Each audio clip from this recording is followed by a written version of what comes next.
Hi, my name is Neelam Singh, and I'm a clinical dietitian at Good Samaritan Hospital. It's a pleasure to address you today and educate you on the important topic of nutrition and heart health. As you may know, nutrition plays a crucial role in maintaining a healthy heart. My goal for today is to provide you with comprehensive knowledge on the subject and equip you with the tools you need to make positive changes in your dietary habits.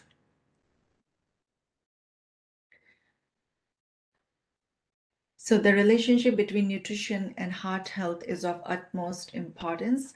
This overview class serves as an introduction to the topics. Participants will have the opportunity to further their understanding through 6 separate 30-minute sessions, each focused on a specific nutrient and its impact on heart health.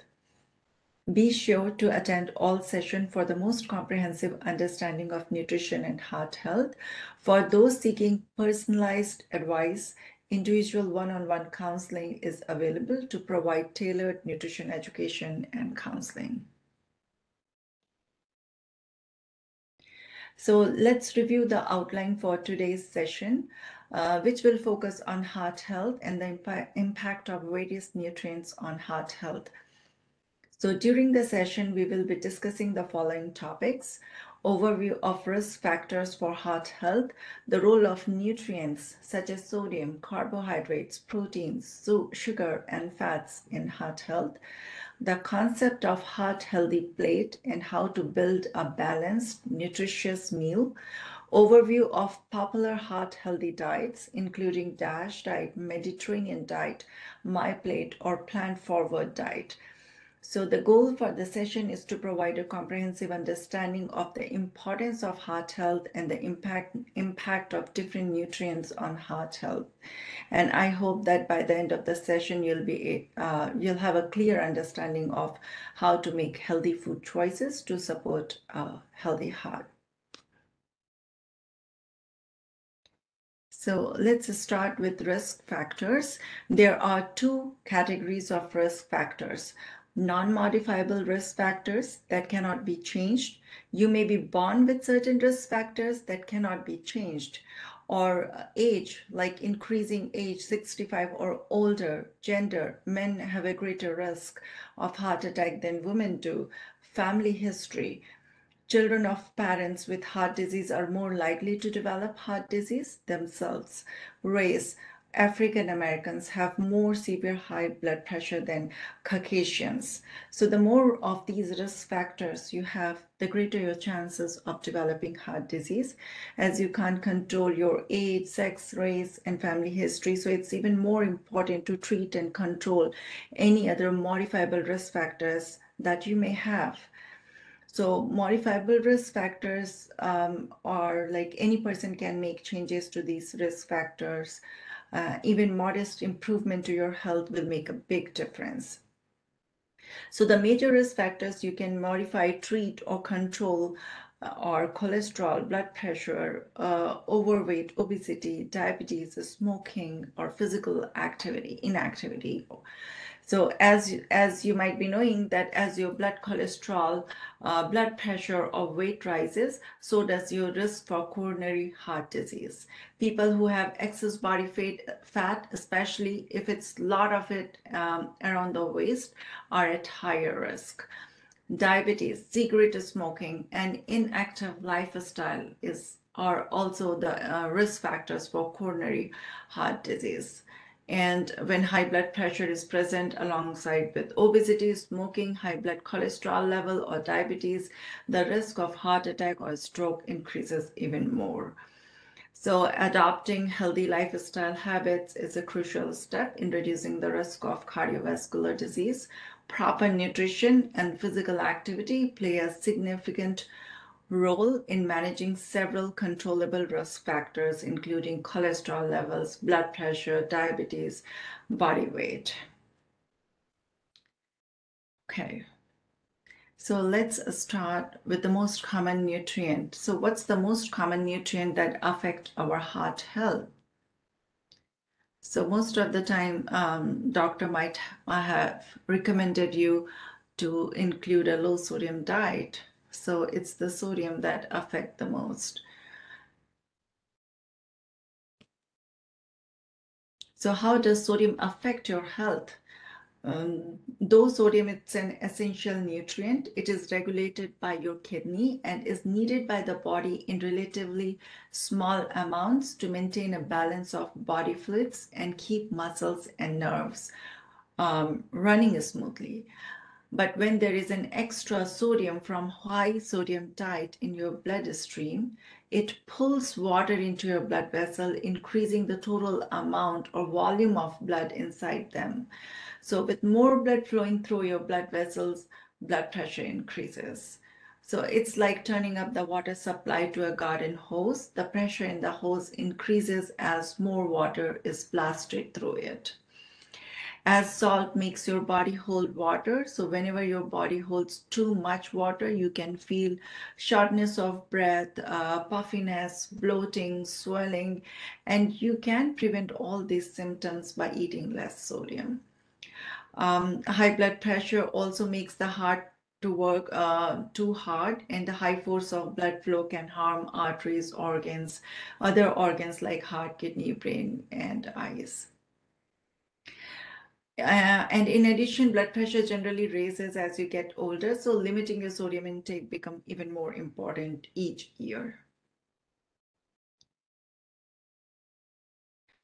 So where does sodium come from? So more than 70% of the sodium we consume comes from packaged, prepared, and restaurant food. The rest of the sodium in the diet occurs either naturally in food, about 15%, or is added when we are cooking food or sitting down to eat, about 10%. So even if you have never used the table salt or salt shaker, you are probably getting too much sodium.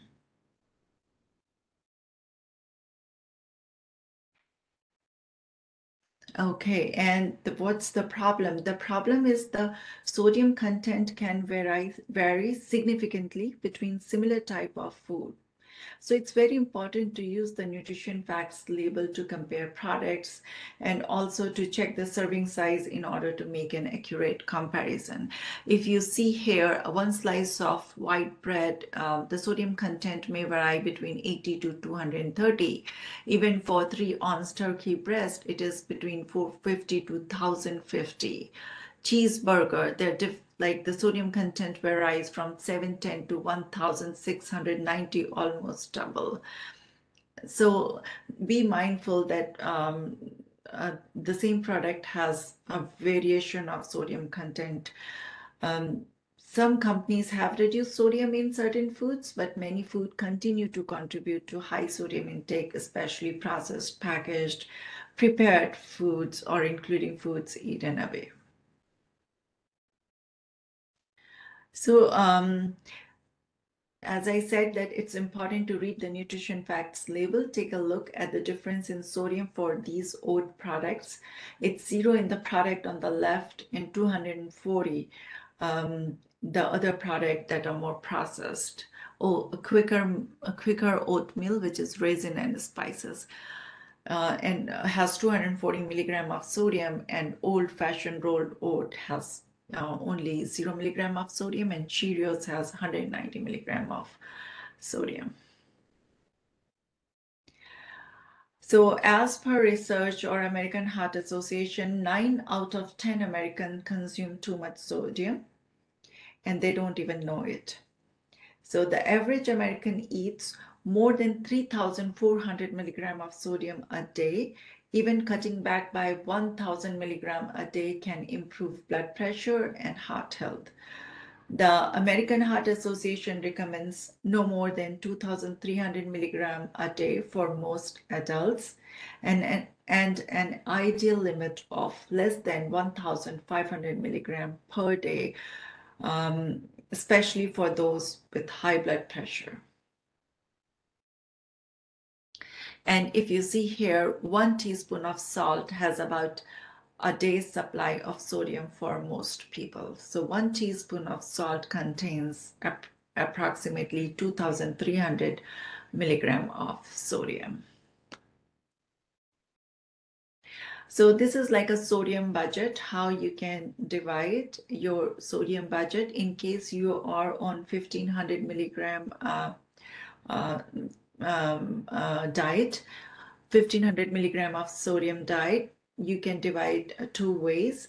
Either you can have like 500 milligram per meal for 3 meals, or if you want to include snacks, then you can have 400 milligram per meal for 3 meals, which is around 1,200 milligram of sodium, plus 2 snacks of 150 milligram each. You can do the similar thing with 2,300 milligrams. So it depends upon what's your goal. And according to your goal, you can divide your sodium intake between 3 meals or between 3 meals and 1 snack. So these are some of the tips for reducing sodium. So the most important one is avoid processed food, eat more fresh foods. So whenever possible, purchase fresh poultry, fish, pork, and lean meat rather than cured, salted, smoked, and other processed meat. For fresh items, it's also important to check to see whether saline or salt solution has been added. If so, choose another brand. Limit sauces, mixes, instant products, including flavored rice and ready-made pasta, instant cereal. So try to prepare rice, pasta, beans, and meats from their most basic form, which is dry and fresh whenever possible. You can also try unsalted nuts and low sodium canned food. You can rinse the canned food to reduce the sodium further.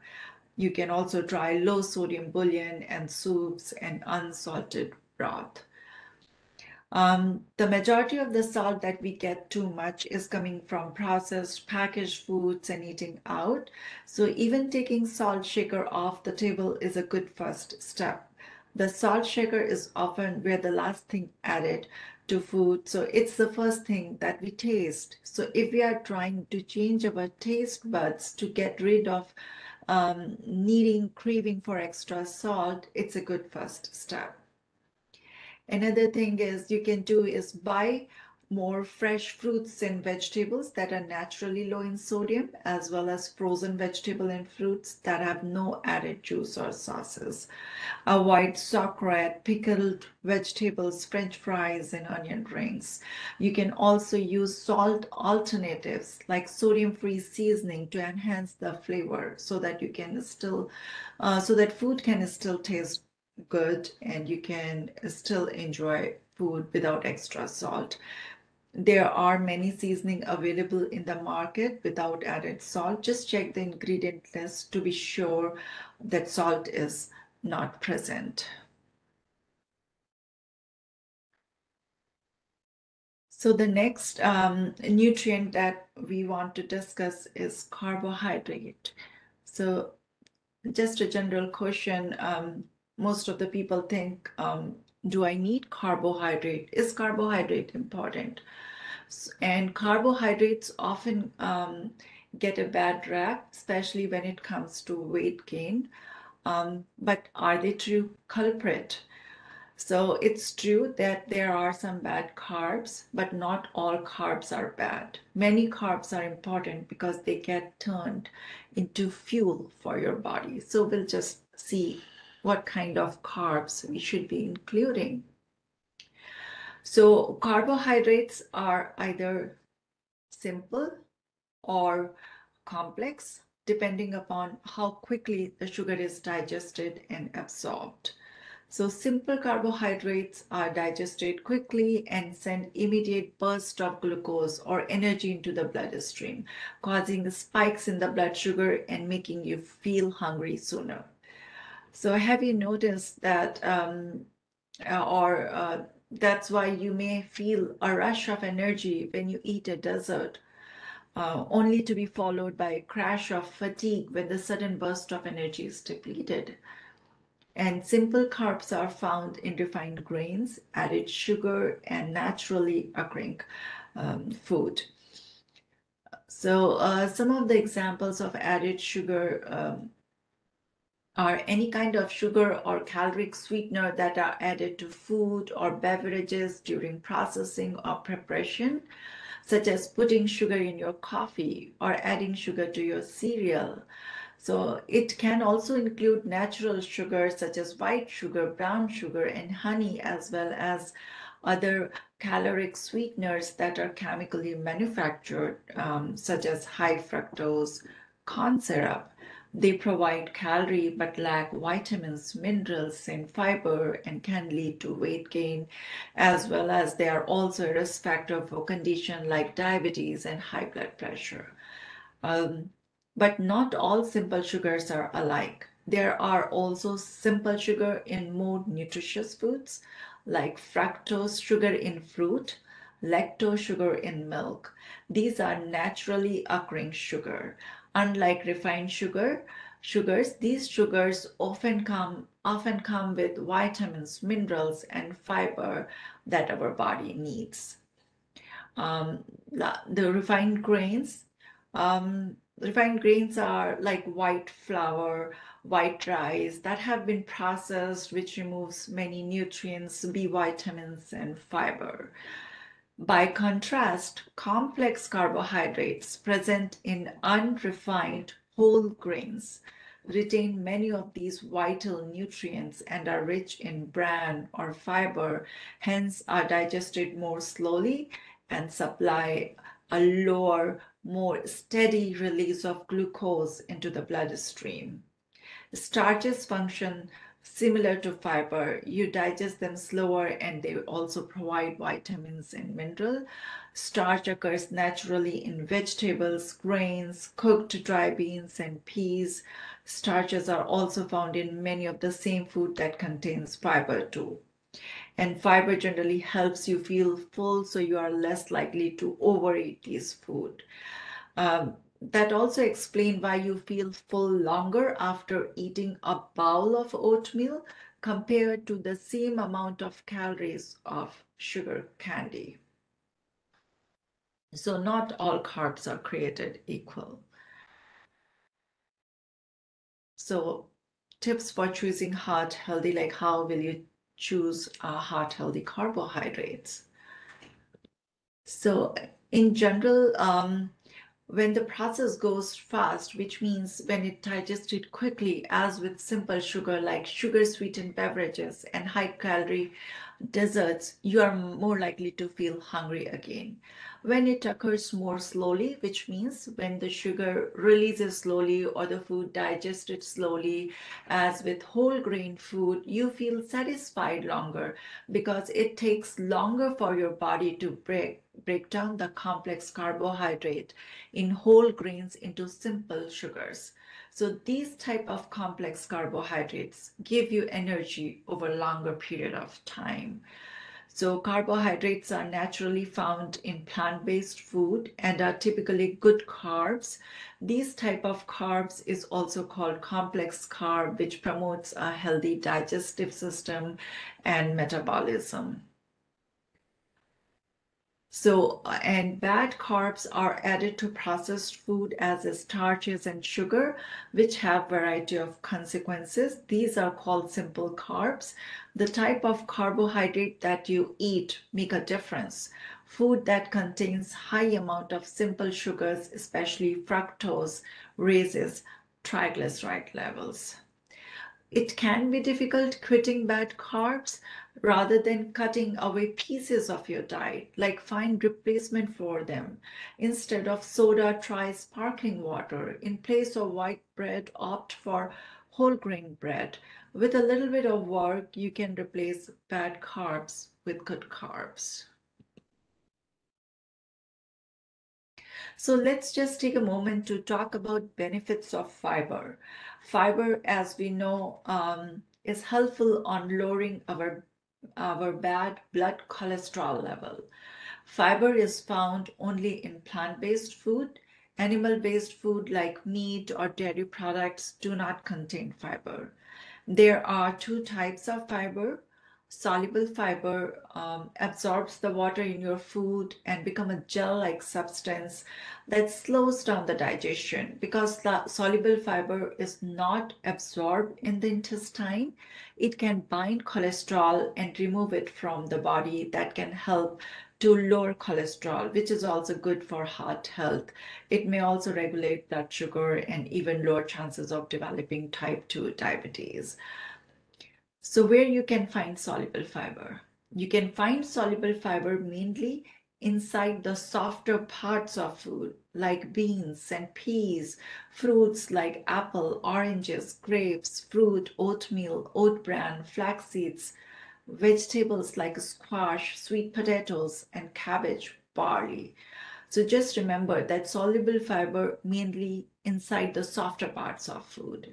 Insoluble fiber does not absorb water. It adds bulk to your stool. So it helps to move the food through your digestive system quickly and can help in relieving the constipation. Insoluble fiber has also been associated with decreased risk of diverticulitis or certain kind of colon cancer, and it also has many heart health benefits. And you can find insoluble fiber mostly in the tougher parts of food, like the skin of fruits and vegetables, leafy greens like turnips and collards, the outer layer of beans and grains like wheat. So soluble fiber is especially helpful in lowering LDL cholesterol, and insoluble fiber aids in laxation and prevents constipation. So dietary fiber, are you getting enough dietary fiber? So as per a recommendation, each day a person should have at least 25 to 30 grams of fiber. If you choose foods that are good sources of fiber at each meal and snack, it's easy to get enough. To get the fiber you need, eat at least 5 or more serving of vegetables and about 4 serving of fruits each day. Eat the skin or peel when possible. Eat beans and peas like pinto beans and split peas at least 3 times a week. Choose whole grain breads. Eating 5 to 10 grams of soluble fiber every day can help lower your LDL cholesterol by 5 to 11 points, sometimes more. So by reading the nutrition facts label on products, you can compare the fiber content of food. Work toward achieving these fiber goals gradually and be sure to drink plenty of water when you increase your fiber intake. This will help you avoid problem with gas or bloating. So how about sugar? So most of the time during like in heart healthy diet, we don't avoid ice creams or something which is more sugary. But as per American Heart Association, this is the handout from them, cut out added sugar, which says in one day, women should consume less than 25 grams of added sugar, which is around 6 teaspoons, and men should consume less than 36 grams of sugar, which is around 9 teaspoons. And keep an eye out for the other terms, which are like added sugar, like brown sugar. I mean, there are many terms for sugar on food labels. You might see sugar listed as the fourth ingredient in a product and think it's not so bad. But sugar can also be listed as brown sugar, high fructose corn syrup, agave nectar, barley, malt syrup, dehydrated canned juice. So just keep an eye on those terms as well to know if the product contains added sugar or not. So next is protein and heart health. So what's the problem with the protein intake? So the main problem is that often the extra protein is coming from meats high in saturated fat, which can add to elevated cholesterol levels of the LDL or bad cholesterol. Eating more protein is coming at the expense of other food groups, mostly fruits and vegetables, that most Americans struggles to get enough of. Generally, the Center of Disease Control and Prevention recommends 10 to 35% of your daily calories come from protein. So that's about 46 grams of protein for adult women and 56 grams of protein for adult men in 2000 kilocalorie diet. So what does that translate to in terms of food? You can look here, here, 56 gram equivalent, which means drink an 8-ounce glass of milk and you'll log 8 grams of protein. Add a cup of yogurt for another 11 grams. Follow that up with 3-ounce piece of meat. 3-ounce piece of meat is about the size of a deck of card, and has about 21 grams of protein. And cup of dry beans, which has like 16 grams, and you have already reached 56 grams requirement for an adult man. Another thing is finding the right balance. Choosing the right kind and amount of protein is crucial. So when choosing protein, opt for low-fat options such as lean meat, skim milk, or other foods with high levels of protein like legumes. Can pack about 16 grams of protein per cup and are low in fat, inexpensive, and a good alternative to meat, and very good source of fiber as well. Choose main dishes that combines meat and vegetables together, such as low-fat soup or a stir-fry that emphasizes veggies. Watch portion size. Aim for 2 to 3 ounce serving. If you're having an appetizer, try a plate of raw veggies instead of cheese plate, or cheese though cheese adds protein, but it also adds fat. And watch out for the portion size. The larger the portion size, the more fat or the unhealthy fat you'll get. So reduce the portion size. Aim for 2 to 3 ounce servings. Okay, let's talk about fats. Have you ever heard the term healthy fats, unhealthy fats? There are a lot of terms around fat. Most of the time, fat got a bad rap for a lot of years, but fat are quite important in our bodies. They are essential. We need them. Some fat found in blood and their blood cells, such as cell membrane, but the largest amount is stored in the fat cells as a source of available energy. They also protect your organs and help keep your body warm. So fat helps your body absorb some nutrient and produce important hormones. And of course, fat helps make food taste good. It can make us stay full for a long period of time. It is a nutrient that we need in our diet, just not too much. We will need about 2 to 3 tablespoons of added fat each day. And also, it's the type of fat you choose that will impact your heart health. So the bottom line is we need fat for health, but we want to be aware of type of fat we are consuming as well as amount we are consuming.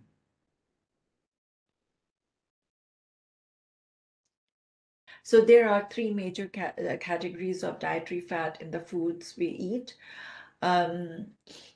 You may have heard about saturated fat, unsaturated fat, trans fats.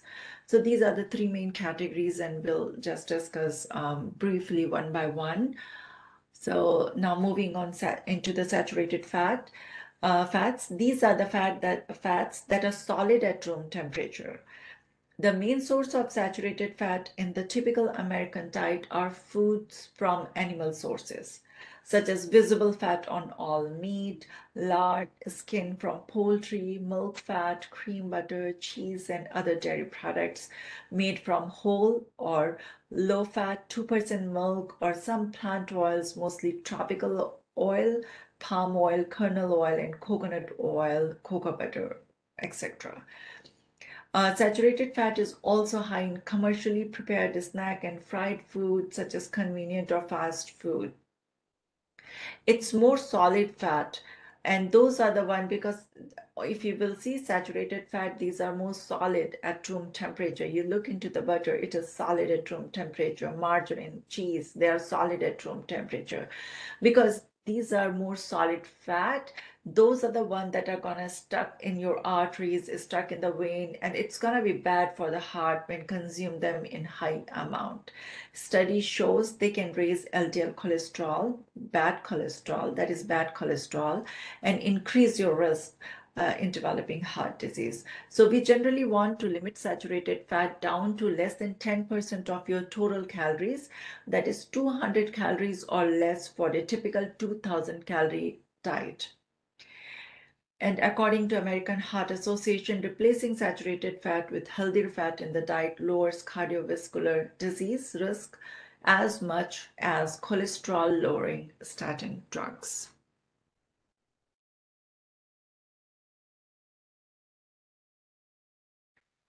So the next fat is trans fats. These are considered as ugly fat. As you see, I have put a cross sign. Actually, they are quite dangerous for our heart health. It's a chemical process that certain type of oil go through. So trans fats are created when manufacturers add hydrogen to vegetable oil. This process is called hydrogenation. The process converts a liquid fat into a stable semi-solid fat. So this type of fat is bad for you because the enzymes in the human body don't recognize this type of configuration, and they have a difficult time trying to digest them. And why do some companies use trans fats? So trans fats are easy to use, inexpensive to produce, it lasts longer. Trans fat gives food a desirable taste and texture.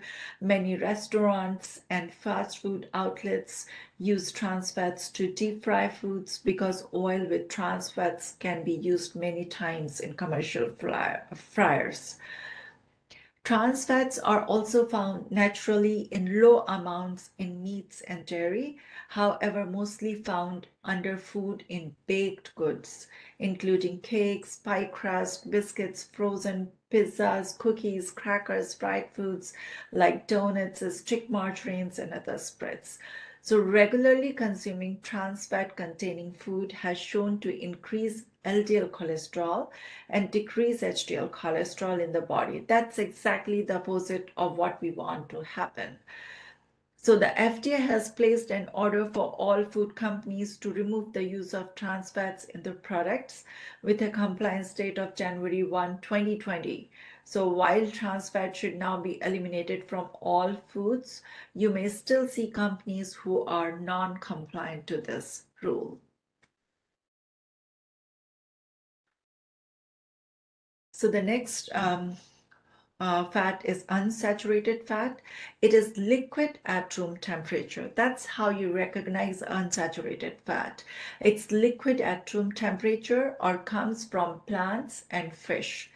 Great example are nuts, seeds, avocados, vegetable oil such as olive oil, canola oil, sunflower, safflower, soybean. So being a liquid, it's the same in the arteries and veins that it's gonna flow through them easily. It's not gonna stuck, it's not gonna cause heart disease. So replacing saturated fat with unsaturated fat in the diet really helps to decrease your LDL and total cholesterol and triglyceride while improving your HDL and good cholesterol. This means eating food made with liquid vegetable oil, but not tropical oil like coconut. It also means eating fish and nuts.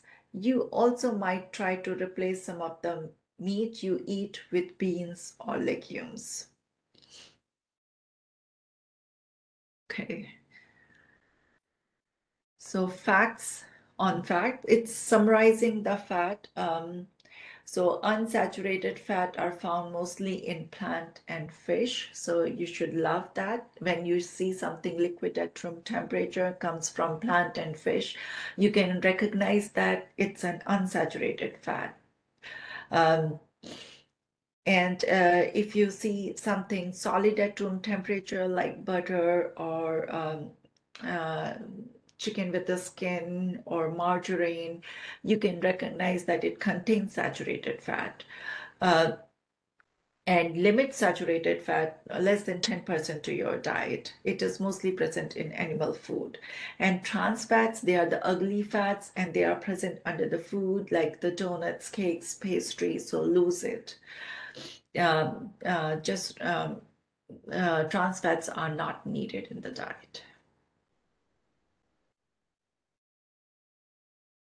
Okay, so just let's review what are the important things that we should see while reading the nutrition facts label. So always start with the serving per container and serving size. So choose food with less than 5 grams. If you will see into the fat, if you will see the first box is for the serving size. So always consider serving size per container and serving size.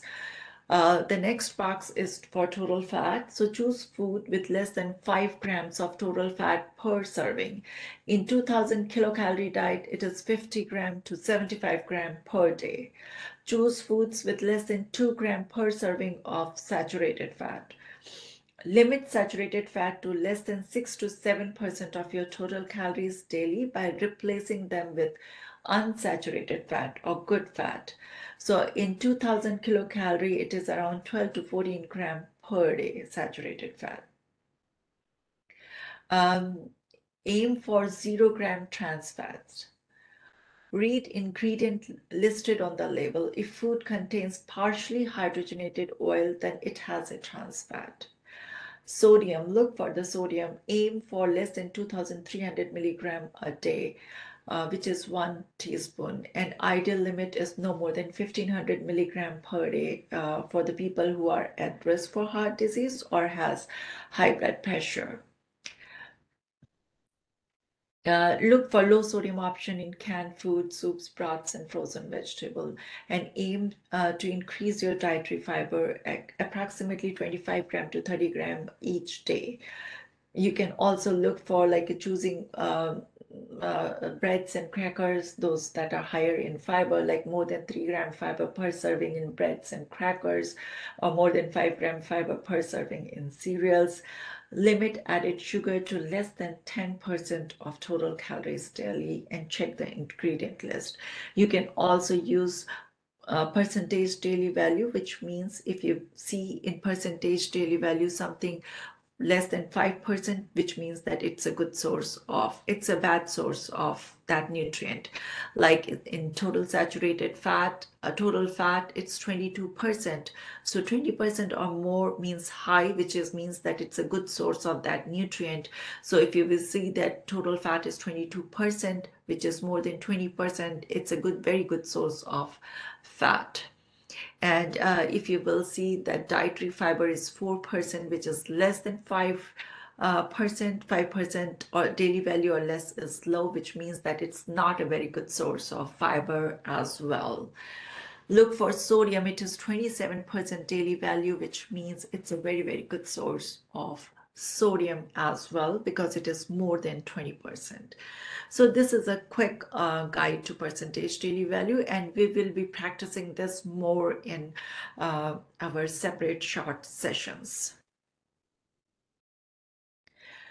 So these are some of the popular diets for heart health. In particular, diet high in fiber, healthy fat, and antioxidants have been shown to help support heart health, whereas high intake of added sugar, processed meat are associated with an increased risk of heart disease.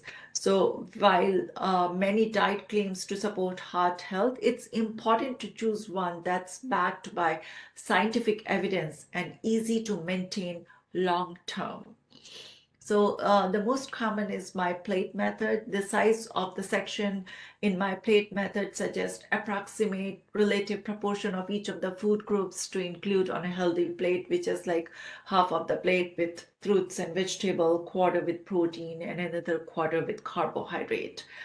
Another one is Mediterranean diet. Numerous studies associate the Mediterranean diet with reduced risk for heart disease as well as heart disease risk factors like cholesterol or triglycerides. Another diet is DASH diet, which stands for Dietary Approaches to Stop Hypertension and was designed to help prevent and treat hypertension. Then there are plant-based diet, vegan and vegetarian diets are eating patterns that eliminate all meat, including poultry, red meat, and fish, while some vegetarians include other sources of animal products such as eggs and dairy. Vegan strictly avoid all animal-derived ingredients, including dairy, egg, bee pollen, honey, and gelatin. Instead, these diet emphasizes fruits, vegetable, beans, lentils, soy products, whole grain, nuts, seeds, and plant-based oil and fat. Plant-forward or flexitarian diet, another one. It's an eating pattern that focuses on plant food, but allow moderate amount of meat, fish, poultry, dairy, and other animal product. So just a quick view of how a Mediterranean diet looks like. Mediterranean diet, it's like a generic term based on traditional eating habits in the countries bordering the Mediterranean Sea. So there is not one standard Mediterranean diet. At least 16 countries border the Mediterranean, and numerous studies associate the Mediterranean diet with reduced risk of heart disease as well as heart disease risk factors. So a Mediterranean style diet typically include plenty of fruits, vegetable, bread, other grains, potatoes, beans, nuts. If you will see, it has included the largest portion has the fruits, vegetables, bread. Olive oil is a primary fat source, and dietary products like egg, fish, poultry, low to moderate. Fish and poultry are more common than red meat in the diet. It also centers on minimally processed plant-based food. Wine may be consumed in low to moderate amounts, usually with meals, and fruit is common dessert instead of sweet. So most of the time, the heart benefit of these diet are thought to be largely due to emphasis on whole, minimally processed plant food and healthy fats. So if you will look into the DASH diet, it is also the DASH diet eating plan requires no special food and instead provides daily and weekly nutritional goal. It's very similar to Mediterranean diet. The DASH diet also doesn't mandate a strict food list. Instead, it recommends a specific amount of food group based on your calorie need, focusing on whole grains, fruits, vegetable, low-fat dairy, and lean meat while limiting red meat, refined grains, and added sugar. Moreover, it also recommends that you limit your sodium intake to 1 teaspoon, which is 2,300 milligram a day, and a lower salt version encourages no more than 3/4 teaspoon, which is 1,500 milligram per day. It also encourages you to include the food which is low in saturated fat and trans fat, include foods that are rich in potassium, calcium, magnesium, fiber, and protein. So again, this is my plate method. It's a visual guide that provides a blueprint for eating a healthy meal. The section of a healthy eating plate. This plate is developed by Harvard Medical School. The section of these plates include, like, the vegetable section is the longest one or the largest one, which depicts that eat an abundant variety, the more the better. Limited consumption of potatoes is recommended. The fruits, another portion, if you will see the fruits, choose a rainbow of fruits every day. The more the color, the better it is, so that you can get a variety of antioxidant. Each color depicts different antioxidants, so the more the color, the better it is. A quarter of the plate is whole grains. So choose whole grains such as oatmeal, whole wheat bread, brown rice. Refined grains such as white bread, white rice. They act like sugar in the body, so eating too many refined grains can raise the risk for heart disease and type 2 diabetes. Another quarter of the plate is healthy protein. So choose fish, poultry, beans, nuts, which contain healthful nutrients. Limit red meat and avoid processed meat, because eating even a small quantities of these on a regular basis raises the risk for heart disease or type 2 diabetes or certain kinds of cancer. Include healthy oils. Use olive oil, canola oil, or any plant oil in cooking, on salads, and at the table, because these healthy fats reduces harmful cholesterol and are good for heart. Limit butter, avoid trans fats. In beverages, drink more water, tea or coffee with little or no sugar. Limit milk and dairy 1 to 2 servings a day, a juice a small glass, and avoid sugary drinks. So this size of the section just suggests approximately relative proportion of each of the food groups to include on a healthy plate. So the last one is a plant forward, which is very, very popular now, or the flexitarian diet. So plant forward is a style of cooking and eating that emphasizes plant-based food, but is not strictly limited to them. Meat may be included, but it's usually not the main feature of the meal. So whichever diet you choose, just remember that removing meat doesn't mean to remove protein. There are plenty of other options as well to include. And also just remember that when choosing a heart-healthy diet, consider factors like nutrition quality, scientific evidence, how easy it is to follow, and whether you can sustain it for a long time. That's very important. And research indicates that diet rich in whole food, especially plant-based food, benefit heart health. Therefore, healthy diet allows a variety of whole foods and are low in added sugar and processed fat. And current research also suggests that it's the type of fat rather than the amount that's the most important when it comes to heart health. For example, unsaturated fat may aid heart health like olive oil, whereas trans fats have shown to increase your bad cholesterol or LDL cholesterol and decrease your good cholesterol and worsen the inflammation. So the bottom line is several diets have been shown to boost heart health. Despite their difference, these eating patterns all emphasizes whole, minimally processed food and restrict processed one, especially those high in added sugar and saturated fat. And of course, diet is just one piece of the equation to support your heart health. It's also important to exercise regularly, refrain from smoking, and find ways to reduce your stress levels. So this is at the end. The heart healthy pattern. This is the last slide. So heart healthy pattern emphasizes reading the nutrition facts label, compare and choose foods to get less than 100% daily value of sodium each day. 100% daily value is 2300 milligram a day. So compare the labels to get something so that you can have less than 2300 milligram a day. Prepare your own food when you can limit packaged sauces, mixes, instant products, including flavored rice, instant noodles, and ready-made pasta. Add flavor without adding sodium. Limit the amount of salt you add to food when cooking, baking, or at the table. Try no salt seasoning blends and herbs and spices instead of salt to add flavor to your food. Choose food with less sodium. Prepare food with little or no salt. Buy fresh. Choose fresh meat, poultry, and seafood rather than processed variety. Also check the packages on fresh meat and poultry to see if salt water or saline has been added.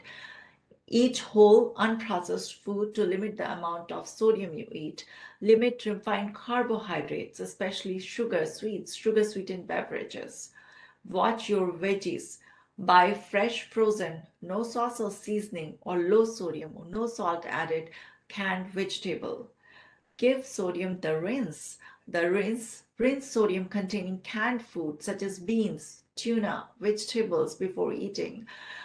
This removes some of the sodium as well. Unsalt your snack. Choose low sodium or no salt added nuts, seeds, snack products such as chips and pretzel, or have carrots or celery sticks instead.